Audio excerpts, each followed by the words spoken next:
బడ్జెట్లో నిధులు కేటాయింపులు సరిగా లేవని చాలా మంది విడివిడిగా మనం ఈరోజు నిరసనలు తెలియజేస్తా ఉన్నాము. కానీ ప్రభుత్వానికి ఒక ఆర్థికవేత్తలతోటి ఇటువంటి వాళ్ళతోటి సూచనలు ఇచ్చే విధంగా సరైన కేటాయింపుల గురించి ఆలోచింపజేసే విధంగా ఈ రౌండ్ టేబుల్ సమావేశం నిర్వహించడం అనేది చాలా సంతోషకరమైనటువంటి విషయం. అందులో మేము అఖిల భారత ప్రజాతంత్ర మహిళా సంఘంగా ఈరోజు బడ్జెట్ ప్రవేశపెట్టిన దాన్ని మహిళలకు సంబంధించి కేటాయించిన దాన్ని మళ్ళీ ఒకసారి పునఃపరిశీలించాలని చెప్పేసి కూడా మేము కోరుతా ఉన్నాము. ఈరోజు బడ్జెట్ ప్రవేశపెట్టేటప్పుడు మహిళలకు సంబంధించింది చాలా అంశాలు మాట్లాడారు. ఈ రాష్ట్రంలో ఉన్నటువంటి 1 కోటి మంది మహిళల్ని కోటీశ్వరులను చేస్తాము అని చెప్పేటువంటి లక్ష్యంతో మేము బడ్జెట్ ప్రవేశపెడుతున్నామని చెప్పారు. గత మార్చి 8 అంతర్జాతీయ మహిళా దినోత్సవం సందర్భంగా ఇక్కడ పేరేడ్ గ్రౌండ్ లో మీటింగ్ పెట్టి కోటీశ్వరులను చేయడం కోసం ఒక ప్రణాళిక మేము సిద్ధం చేస్తున్నామని చెప్పేసి చెప్పారు. అట్లాగే ప్రతి జిల్లాలో కూడా మహిళా పారిశ్రామిక ప్రాంతాలను ఏర్పాటు చేస్తామని చెప్పేసి చెప్పారు.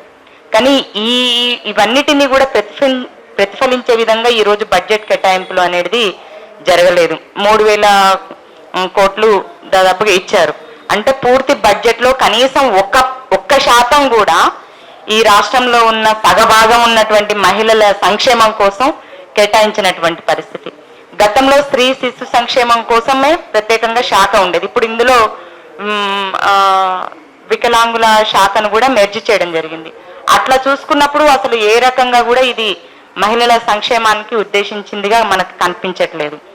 అట్లాగే దానికోసం ఆయన చెప్పింది ఏంటి అంటే ఈ హైదరాబాద్లో ఉన్నటువంటి శిల్పారామం దగ్గర ఒక 106 గ్రూపులతోటి 106 స్టాల్స్ ఏర్పాటు చేసి మహిళలకు సంబంధించినటువంటి ఉత్పత్తులు చేసిన వాటిని అమ్ముకోవడానికి మేము అవకాశం కల్పించినామని చెప్పేసి చెప్పారు. కానీ ఈ రాష్ట్రంలో 86,000 పొదుపు గ్రూపులు ఉన్నాయి. 86,000 పొదుపు గ్రూపులు. ఒక గ్రూప్లో 10 మంది మహిళలు ఉంటారు. కనీసం వాళ్ళని లక్షాధికారులను చేసే పద్ధతులలో కూడా ఈ రోజు వాళ్ళకి లోన్లు రాష్ట్ర ప్రభుత్వమే చెప్తుంది, బ్యాంకులు చెప్తున్నాయి. ఈ రోజు ఉన్నటువంటి డబ్బులు రుణాలు తీసుకున్నటువంటి వాళ్ళలో బాగా కడుతున్న వాళ్ళు, బాగా అటువంటి రీఫండ్ చేస్తున్నటువంటి వాళ్ళు పొదుపు గ్రూపులు బాగా ఉన్నాయి అని చెప్పేసి చెప్తున్నారు.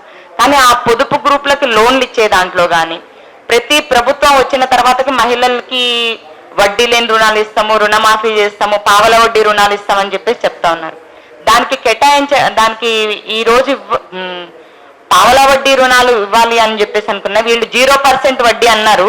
కానీ పావలా వడ్డీ రుణాలుగా చూసుకున్నప్పటికీ కూడా ఇప్పుడు ప్రభుత్వం వెంటనే 18,000 కోట్ల రూపాయలను విడుదల చేయాల్సినటువంటి అవసరం ఉంది. దానికోసం ఈ బడ్జెట్లో ఇచ్చినటువంటి డబ్బులు 2,500 కోట్ల రూపాయలు.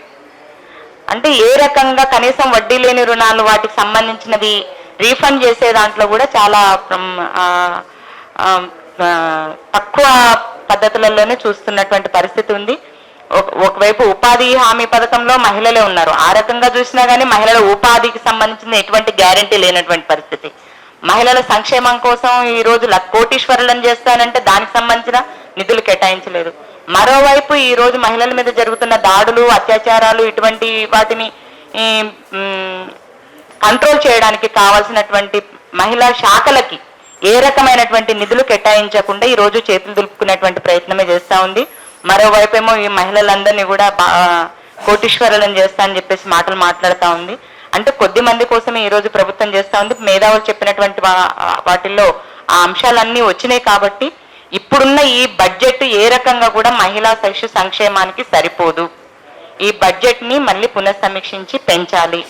ఆ రకంగా చేసే వరకు గతంలో ఏవైతే ఇది ప్రజా పాలన అని చెప్పేసి అన్నారో ఆ ప్రజా పాలన దిశగా ప్రభుత్వం అడుగులు వేయాలంటే కూడా విడివిడిగా మనం చేయడం అనేది కాకుండా అందరము ఒక తాటి మీద పోరాడడానికి సిద్ధంగా ఉండాలని ఆ రకంగా మనటువంటి వేదికగా ఈ రోజు రౌండ్ టేబుల్ సమావేశం కూడా ఉపయోగపడుతుందని చెప్పేసి ఆశిస్తూ నాకు ఈ అవకాశం ఇచ్చినందుకు అందరికీ ధన్యవాదాలు.